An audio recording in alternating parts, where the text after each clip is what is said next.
जब ले गंग जमुन के धारा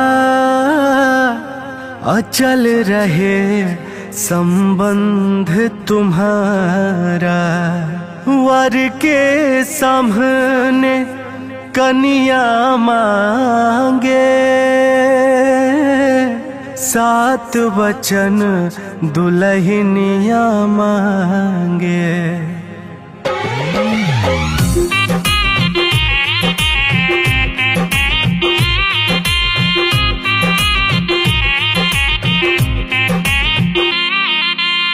सातों फेरा के बाटे सातों वचन वाहो, सातों फेरा के बाटे सातों वचन वाहो।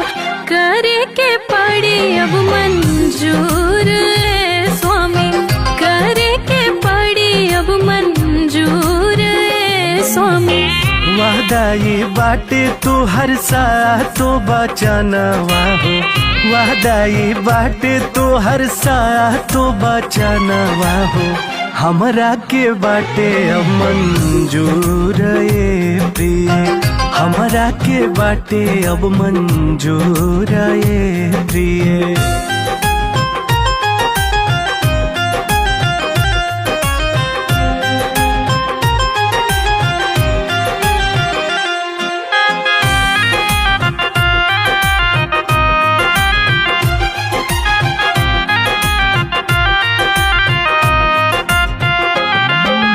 तीर्थ धाम यकत ही जैबा, हमरो के साथ लेके जैबा। हमरो इहे इरादा बाटे, साथ निभाई वादा बाटे। दूसरा वचन माई बाप के मनबा, हमरो भी माई बाप के जनबा। नैहर हो चाहे ससुरारी, सगरो उठाई जिम्मेदारी। बिजनेस या व्यापार जराहे, हमरो भी अधिकार तराहे। ई तीसरा वचन है। अरे घाटा होई चाहे मुनाफा, हिस्सा रही तुहरो सफा। जुआ ना खेला बस शराब नहीं पिया बाटे, जुआ ना खेला बस शराब नहीं पिया बाटे। चौथा वचन कर मंजूर स्वामी, चौथा वचन कर मंजूर स्वामी। जुआ शराब नहीं खेलब नहीं पियब हो, जुआ शराब नहीं खेलब नहीं पियब हो। बतिया के मन बेजरूर ए प्रिय, बतिया के मन बेजरूर ए प्रिय।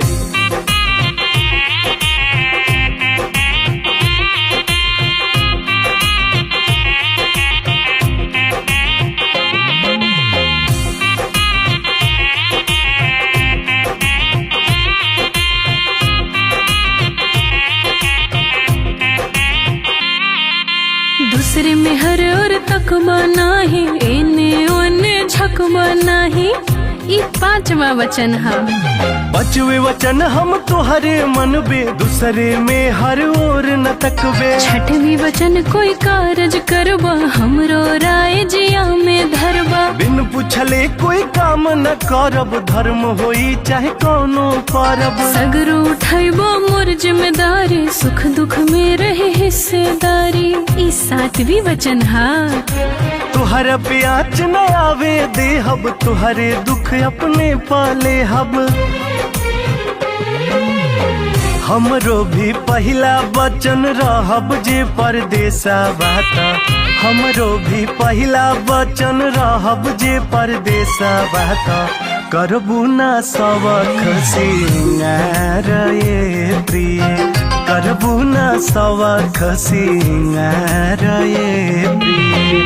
जैसे तू कहबा हो वैसे ही रहब हम, जैसे तू कहबा हो वैसे ही रहब हम। मानव कुल कहना तोहारे स्वामी, मानव कुल कहना तोहारे स्वामी।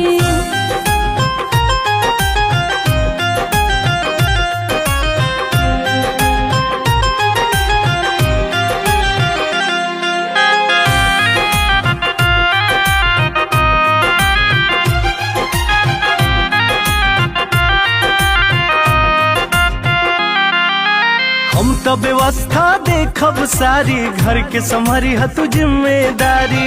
ई हमार दूसरी वचन है। कौनो काम में आलस न करब, देखभाल हम घर के करब। तीसरी वचन कुछ केहू के न कहबू, दू चार बतिया सही के तू रहबू। खूब कदर परिवार के करब, तालमेल बैठा के रहब। कोई अमीरी चाहे गरीबी, बन के रहबू हमारो करीबी। ई हमार चौथा वचन है। सुख दुख तोहरे साथ उठाएब, रूखा सूखा साथ में खाएब। वादा कर तू बिना पूछले ना नैहर जइबू। ई हमार पांचवा वचन है। वादा कर तू बिना पूछले ना नैहर जइबू। करबू ना झगड़ा तकरार ये प्रिय, करबू ना झगड़ा तकरार ये प्रिय। जैसन आदे